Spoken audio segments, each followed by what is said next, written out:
People's first experience of the system is often profoundly alienating.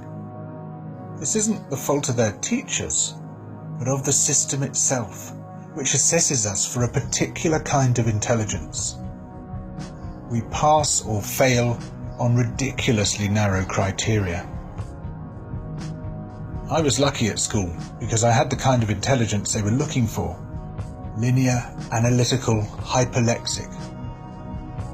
It was only after leaving school that I realized, in other respects, I was a complete dummy.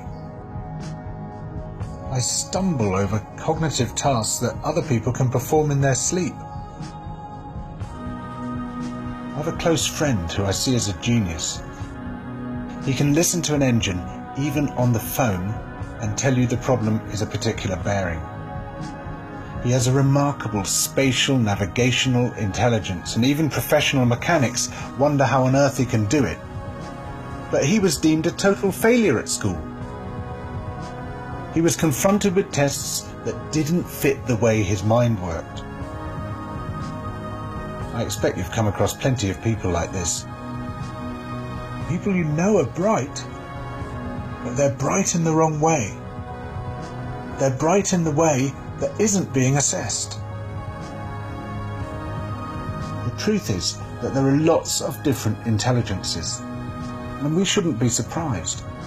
During the evolutionary phase of our history, a group of people will be more likely to survive if its different members saw the world in different ways. Some people could make excellent tools. Some people could hunt very well. Some people were good at looking out for danger. Some people were good at strategizing how to get through a long winter. Some people could tell the stories that would inform the next generation. We needed a load of different intelligences in order to survive. Nowadays, we are treated as if only one kind of intelligence is valid. Anyone with a different intelligence is deemed stupid. The way we are schooled compounds this alienation. How did we get to the point that we believe the best way of schooling children is to sit them behind a desk and insist they keep still? Children keeping still? That's difficult for anyone, but especially for kids with a roaming, navigational mind.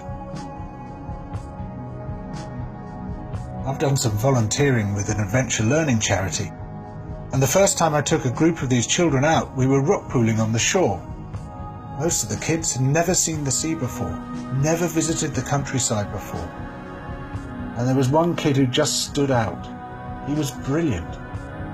He was there at my shoulder all the time. Whenever I said, "What's this?" or "Why is it this colour?" he would hazard a guess. And they were always interesting answers. He was finding things, catching things, picking things up. And after a couple of hours I said to his teacher, "That kid is a genius." She said, "Him? He's bottom of the class." If a kid like that is failing, it is not the kid's fault. The fault is with the system. As I say, I don't blame the teachers because they have to teach to the system.